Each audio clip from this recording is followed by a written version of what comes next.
Well, it's November 16th in northern Minnesota.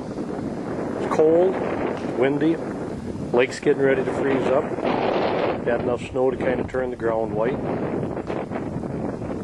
Not anxious to see what's coming, but I had a challenge laid down from one of the blog readers wanting me to go ahead and demonstrate how you can actually build a fire with materials that you're going to find in the great outdoors.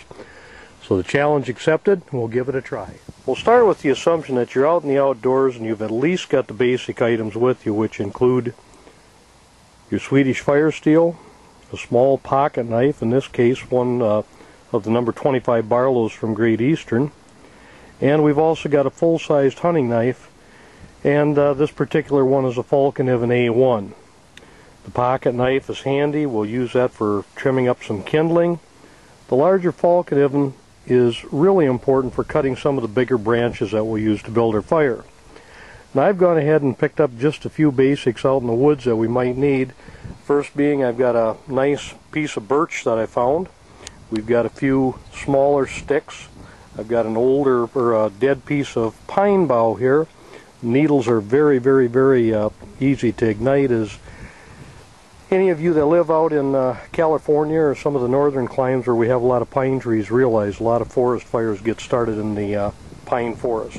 Preliminaries to building a fire outside is going to be to prepare some kindling.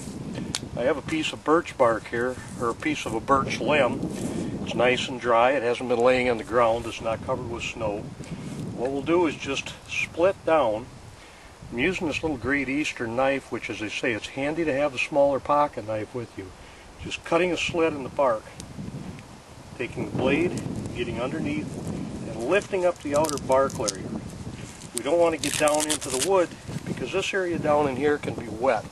We want the top layers. If the top layer is wet, get rid of that very top skin and we'll get this center area in here, which is going to be some really valuable tinder for us. I don't know if it's natural oils in birch bark, but birch bark has been used for years for everything from canoe building by the Native Americans to fire starting. Anyone that spends any time in the woods also should know that it's a terrific source of kindling to get a good fire going. Okay, I think we're about ready to try building a fire. I've cut up a number of different sizes of little twigs. We've got some smaller pieces of birch bark torn up over here real fine. I've got some bigger pieces laying over here that ready to go on once we get the fire built up a little bit.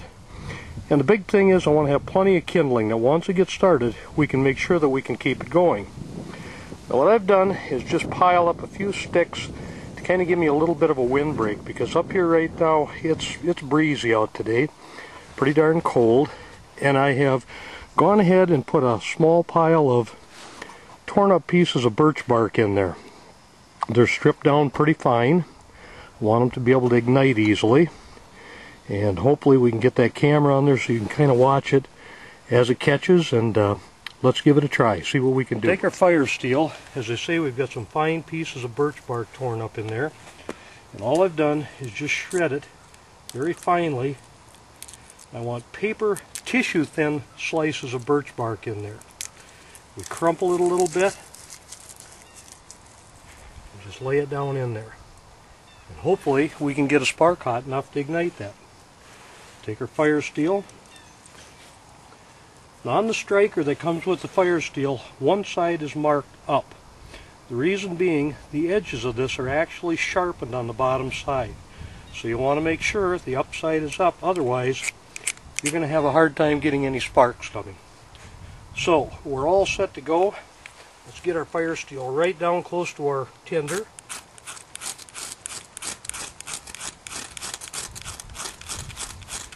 You want to keep plenty of spark going in there, because it's just like holding a match. Now we'll keep feeding a little bit of the birch bark on there. Get a few little pine boughs in there. We don't want to smother it. That's why we have our tinder all ready to go. I apologize for the abrupt finish to the filming, but it was cold enough outside today that the batteries on the video camera just weren't up to anymore. But I hope the video demonstrated to you that with the proper tools and preparation, a little bit of practice and familiarization with your surroundings, the FireSteel can be a tremendous tool for building a fire in an emergency, possibly getting you out of a tight situation.